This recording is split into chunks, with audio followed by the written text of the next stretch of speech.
Ang programang ito ay rated SPG. Striktong patnubay at gabay ng magulang ang kailangan. Maaaring may masiselang tema, lengguwahe, karahasan, sexual, horror o droga na hindi angkop sa mga bata.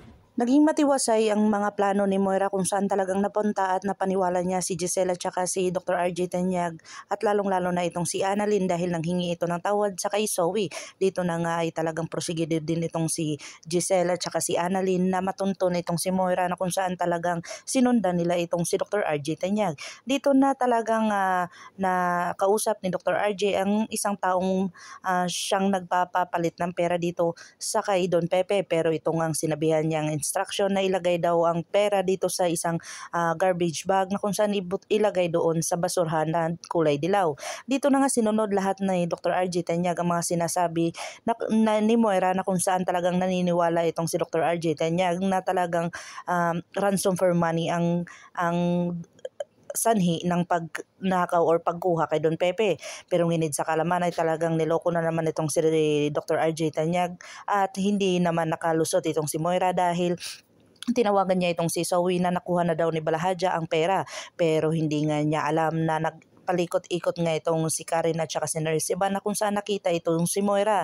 Dito na rin si Annalyn, nahiwalay silang tatlo ni Regan at saka ni Dr. Lindo na kung saan mag-isa lang si Annalyn. Dito na nga niya nakasalubong itong pulis na si Balahadja at talagang nakita niya ito personal.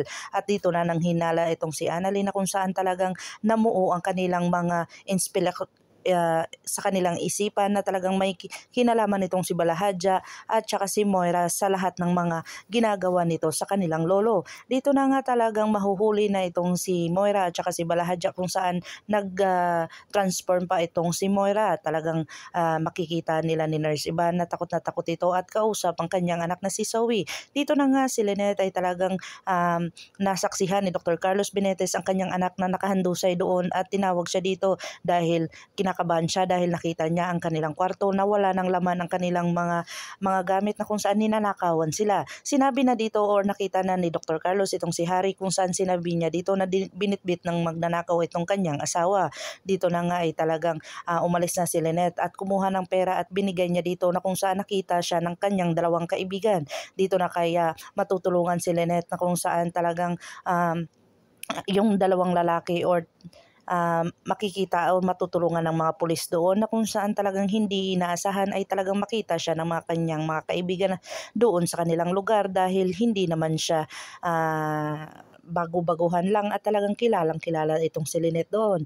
Dito na nga ay talagang mahuhuli na itong si Moira at saka si Balahadja na kung saan damay-damay na itong si Zoe. Dito na nga talaga makukulong o mabibistado na ang tunay na kasamaan ni Moira sa lahat ng kanyang mga ginagawa.